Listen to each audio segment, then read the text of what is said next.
अब सब कुछ सरकार ही करे, ऐसे कैसे हो सकता है?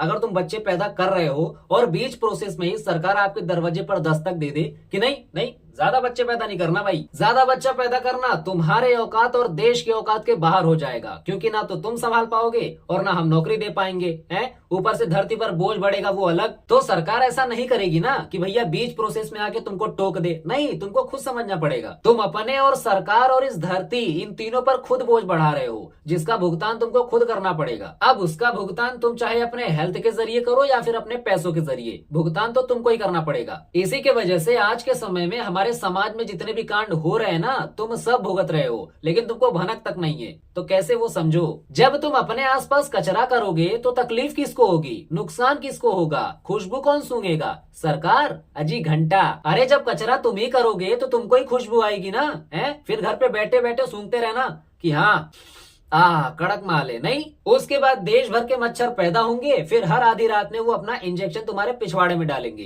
तब तुमको समझ में आएगा। और अगर ऐसा ही चलता रहा ना तो तुमको एक ना एक दिन तो डेंगू या मलेरिया पकड़ ही लेगा, है ना? फिर उसको ठीक कराने के लिए तुम दवाखाना भागोगे, है? वहां पर पैसे दोगे। तो देखा जाए तो यहाँ पर तुम अपने हेल्थ से भी जाओगे और अपने पैसों से भी जाओगे। तो भैया काहे काहे अपने खुद से ही कबर खुदवा रहे हो? पहले ही समझ जाओ ना, इतनी अकल तो तुम्हारे अंदर होनी चाहिए। अब सबसे पहले तो तुम ये समझो कि तुम देश में कहां कहां पर अपना नुकसान करवा रहे हो और कैसे, ठीक है? सो यहाँ पर सबसे पहले रेलवे डिपार्टमेंट से शुरू करते हैं। रेलवे कहता है कि सिर्फ रेलवे डिपार्टमेंट की सफाई के लिए 1200 करोड़ रुपए का खर्च होता है। मतलब क्या? मतलब ये कि जो तुम गुटखा पान मसाला खाकर खकार के थूकते हो, उसको साफ करने में 1200 करोड़ रुपए खर्च होते हैं। बस 1200 करोड़, 1200 रुपए की बात नहीं हो रही है, 1200 करोड़ की बात हो रही है। तुम्हारे अब्बा ने भी कभी देखा है? तुमने कभी देखा है? ये तो सरकार को पता है ना कितनी मेहनत लगती है लूटने में, जमा करने में, है? तुमको क्या पता रहेगा? उनको पता है कि भैया उनको कितनी मेहनत लगती है, बार बार टैक्स का परसेंटेज ऊपर नीचे करना पड़ता है, जनता से कितनी गालियां सुननी पड़ती है। तुमको क्या समझ में आएगा? तुमको तो सिर्फ भरना है, उनको तो सिर्फ लेना है। सबसे ज्यादा मेहनत टैक्स लेने में लगती है, देने में नहीं लगती, ठीक है? उनसे जाके पूछो तुम। अब तुम बोलोगे भैया इसमें गलत क्या है? हम खा रहे हैं, खाकर थूक रहे हैं, वो साफ कर रहे हैं, हम अपना काम कर रहे हैं, वो अपना काम कर रहे हैं। तो सुनो, इधर आओ। ये जो 1200 करोड़ रुपया है ना, वो तुम्हारे अकेले के माई बाबू नहीं देते और ना तुम देते हो, ये पूरा देशवासी मिलकर टैक्स भरते हैं, ठीक है? तुम हरामियों के वजह से जो गुटखा पान मसाला नहीं भी खाते ना, बेचारे उनके ऊपर भी भार है, उनको भी टैक्स देना पड़ रहा है। देश की जनता तो वैसे ही परेशान है, 12-12 घंटे खटे जा रही है? 2-4 पैसा बच रहा है, उसको भी तुम अपने थूक की सफाई में बोर दे रहे हो। मतलब यार आदमी जाए तो जाए कहाँ, करे तो करे क्या? तुम उसको चैन से जीने दोगे? इतनी गरीबी में कमाई धमाई से कुछ बच भी रहा है तो भी तुम उसको टैक्स में घुसा दे रहे हो। अगर तुम इसका आधा भी सुधर जाते तो कम से कम 1200 करोड़ की जगह 600 करोड़ तो बचता, वो तो कम से कम अच्छे कामों में इस्तेमाल होता। जब तुम यही करने में रह जा रहे हो, सरकार तुम्हारे थूकों को साफ करने में ही इतना पैसा बर्बाद कर रही है, तो आगे के विकास के लिए कैसे सोचेगी? कैसे कैसे क्या करेगी? एक तो तुम्हारी हरकतें उस तरीके की, दूसरी तरफ हमारे देश की सरकार ईमानदार। अरे यार फिर भटक गए। तो यार समझा करो थोड़ा। तो हमारे देश का ये पहला बवासीर है। इसमें दूसरा दलिद्दरपना आता है कि भैया हमारे आसपास के जगहों को ये बहुत ही सुंदर और सुशील बनाए रखते हैं। ये लोग सड़कें, फुटपाथ, पब्लिक प्लेस, पार्क जैसी जगहों को अपना घर समझते हैं, एकदम दलिद्रों वाली हरकतें करते हैं, जिसे ये लोग प्लास्टिक, कचरा, बोतल, गुटखा, पान मसाला सारी चीजों से एकदम सजा देते हैं। दिवाली का माहौल भी फेल है इसके सामने। बाहर की कंट्री में दिवाली से ज्यादा तो हमारे देश की सजावट की चर्चा होती है, तो सोचो हमारी देश की इज्जत कितनी है। अरे भाई साहब, इनको कोई समझाओ कि इस चीज को भी साफ करने के लिए पैसे लगते हैं, टैक्स देने पड़ते हैं, और ये टैक्स हमसे ही वसूले जाते हैं, सरकार अपने जेब से नहीं देती। और तुम यहाँ पर बैठे बैठे सोच रहे हो कि सरकार अपने जेब से देगी। जेब से कहां से देगी? कमा रही है वो, कमा रही है वो, लेकिन कहां से? तुम्हारे जेब से। जो टैक्स कट रहा है, काट काट के ही तो उनके जेब में जा रहा है, तभी वो उस पैसे का इस्तेमाल कर रही है देश के विकास के लिए। तुम्हारे ऊपर ये 13 तरीके के टैक्स ठोक ठाक के वसूल लेंगे, हैं? तो मुझे नहीं लगता कि ये विश्व का गुरु बन पाएगा। विश्व गुरु बनाएंगे ये? खुद की गली तो खुद से साफ नहीं हो रही है, ये बनाएंगे स्वच्छ Bharat? Bus stand, market place, public toilet, नदी नाले, किसी भी चीज को इन्होंने नहीं छोड़ा है, ठीक है? गंगा को ये मैया मानते हैं, और उसी में अपना पिछवाड़ा धोते हैं। अरे राम। तो देखा जाए तो हमारे भारत में सिर्फ नाम जपा जाता है, सिर्फ हवा बना के रखे हैं किसी भी चीज का, ठीक है? जितना ये बोलते हैं अगर उसका सिर्फ आधा भी करें ना, अपने कर्म में ढालें, तो हमारा देश हैया से हैया पहुंच जाए। लेकिन कौन बताए इन लोग को? हमारे भारत में किसको फुर्सत है साफ सफाई करने की है? लेकिन गंदगी करने के लिए सभी को फुर्सत है, सभी के पास टाइम है। अरे भैया गंदगी मत करो, साफ सफाई की नौबत ही नहीं आएगी है। जब तुम ही देश की मारे जा रहे हो तो सरकार तुम्हारी नहीं मारेगी। इसकी सफाई उसकी सफाई, इसके लिए इतने पैसे खर्च होते हैं, उसके लिए उतने पैसे खर्च होते हैं, जो कि तुम्हारे ही जेब के जरिए सरकार इन कर्ज को फूंकती है, इन खर्च को संभालती है। जितना ही कम करोगे उतना ही कम प्रेशर तुम्हारे जेब के ऊपर पड़ेगा, लेकिन जितना ही तुम ज्यादा करोगे उतना ही ज्यादा लोड तुम्हारे जेब पर बढ़ेगा। अगर इतना पैसा बच जाए तो आगे चलकर किसी और अच्छे कामों में इस्तेमाल होगा, जिसके वजह से देश और देश के लोगों का और विकास होगा। लेकिन ये देश के लोग दीवार पर मूतने के अलावा उसके आगे कुछ सोच ही नहीं पा रहे। वो तो इतना सा सामान होता है तो छुप छुपा के मूत लेते हैं, इनका बस चले तो हग भी दे, और ये हगते ही है। अगर तुम एक यूपी बिहार के छोटे से गांव में चले गए ना गलती से, तो वहां पर तुम देखना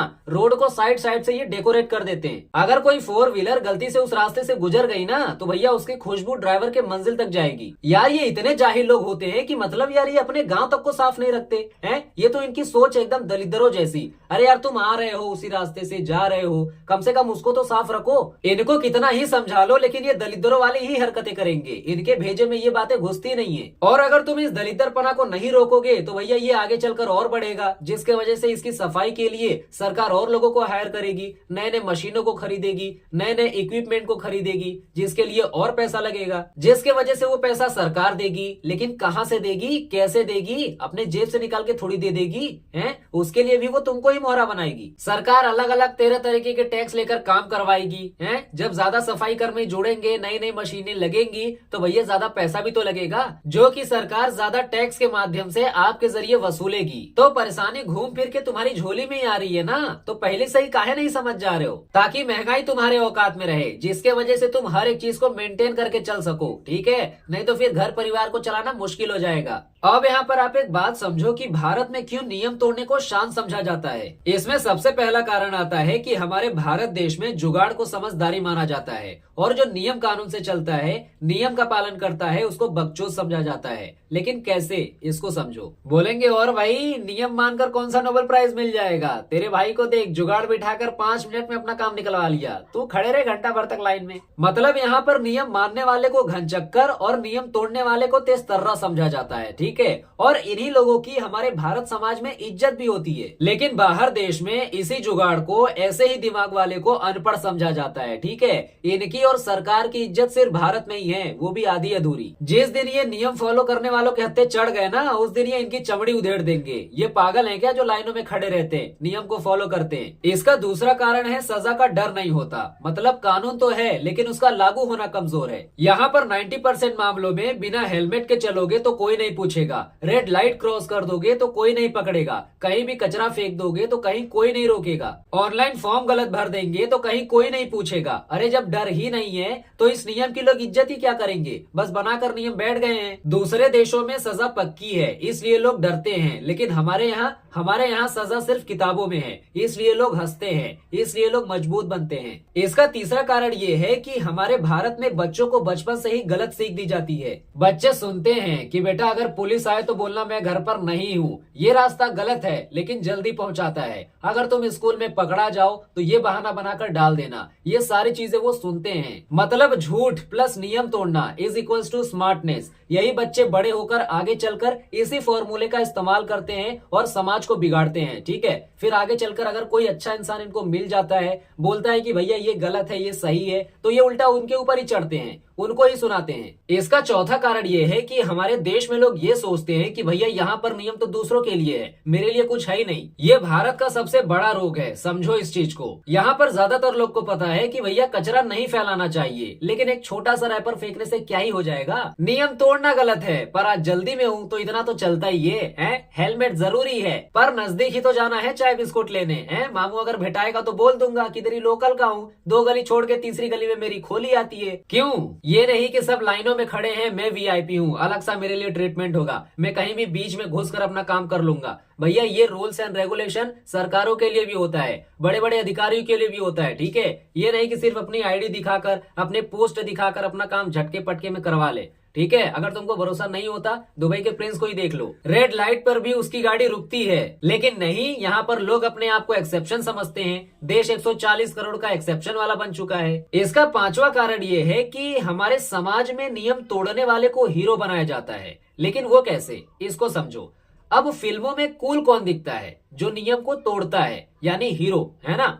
और जो नियम को मानता है उसको बोरिंग दिखाया जाता है, वो बोरिंग दिखता है। ठीक है, यही सेम मानसिकता लोग रियल लाइफ में फॉलो करते हैं, कॉपी करते हैं। इसमें छठा कारण आता है जिम्मेदारी का आभास। मतलब ये देश हमारा है, ये वाली फीलिंग ही नहीं आती यहाँ पर। अरे इनको कहाँ अपनेपन का आभास होगा, ये तो खुद अपने रिश्तेदार को अपना नहीं समझते, देश को क्या घंटा अपना समझेंगे। यहाँ पर यूरोप और जापान के लोग सोचते हैं कि ये देश मेरी जिम्मेदारी है, और यहाँ के लोग सोचते हैं कि ये देश सरकार की जिम्मेदारी है, मेरा क्या। तो जब ये लोग अपने आस पड़ोस वालों को कुछ नहीं समझते, तो अगर सड़क पे कचरा पड़ा होगा तो भैया इनके दिमाग में तो आता ही नहीं रहेगा कि ये मेरा देश है, मेरी जगह है। इसका सातवां कारण है over population is equals to over confusion is equals to over चालाकी। मतलब क्या? मतलब ये कि जब लोग ज्यादा होंगे तो भीड़ ज्यादा होगी, और जब भीड़ ज्यादा होगी तो संसाधन की कमी होगी, और जब संसाधन की कमी होगी तो लोग चालाकियां करेंगे, लोग शॉर्टकट्स अपनाएंगे। और शॉर्टकट्स कहां अपनाएंगे? जहां पर नियम तोड़ेंगे। समझे कुछ? इसका आठवां कारण है लोगों को इमीडिएट फायदा चाहिए, लॉन्ग टर्म सोच एकदम जीरो है।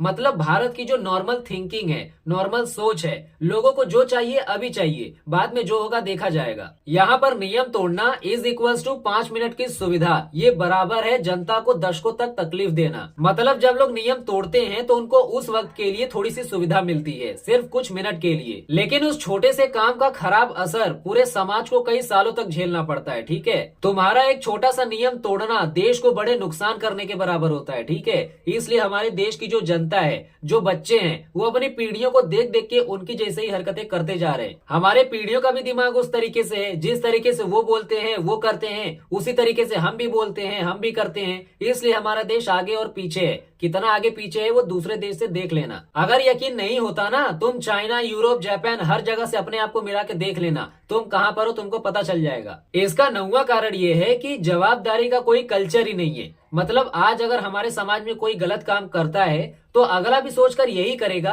कि उसको तो कोई रोका ही नहीं, तो मैं भी कर लूंगा, मुझे कौन रोकेगा। हमारा देश तो वैसे ही चल रहा है ना कि अगर कोई गलत कर दे तो वो अपराध नहीं बल्कि और अच्छा बन जाता है ना। इसीलिए इतने रेपिस्ट घूम रहे हैं, जेल में बैठे हैं, उनको और कोई सजा नहीं मिल रही है, और बहुत से लोग तो भैया छूट भी जा रहे हैं। इसमें 10वां कारण ये है कि भैया यहाँ का सिस्टम ही गड़बड़ हुआ पड़ा है, जिसके वजह से लोग भी गड़बड़ हैं। जब सिस्टम ही ढीला है तो लोग नियम तोड़ते हैं, और जब लोग नियम तोड़ते हैं तो सिस्टम और ढीला हो जाता है। तो देखा जाए तो ये बहुत ही खराब सर्कल है। हमारे यहाँ सबसे बड़ा कारण ये है कि नियम मतलब कसना, और नियम तोड़ना मतलब आजादी का भ्रम। मतलब हमारे यहाँ लोग सोचते हैं कि नियम उनको बांध के रखता है, लेकिन असल में वही नियम उनको सही दिशा दिखाता है। ठीक है, ये खुद तो अपना दिमाग कभी लगाएंगे नहीं कि ये हाँ भाई यहाँ पर कचरा नहीं करना है, ये नहीं करना है, वो नहीं करना है, ये चीजें सही है, ये चीजें गलत है, खुद नहीं दिमाग लगाएंगे। लेकिन जब इनको नियम के जरिए बताया जाएगा तो वो भी उनको खराब लगेगा। सीट बेल्ट बांधना कसना नहीं, सुरक्षा है। कचरा डस्टबिन में डालना मजबूरी नहीं, अच्छा है। लाइनों में खड़ा होना गुलामी नहीं, व्यवहार है। लेकिन ये जो समझ है ये बहुत कम लोगों में है। लेकिन हमारे समाज में कुछ ऐसे भी नियम बनाए गए हैं जो कि किसी काम के नहीं है,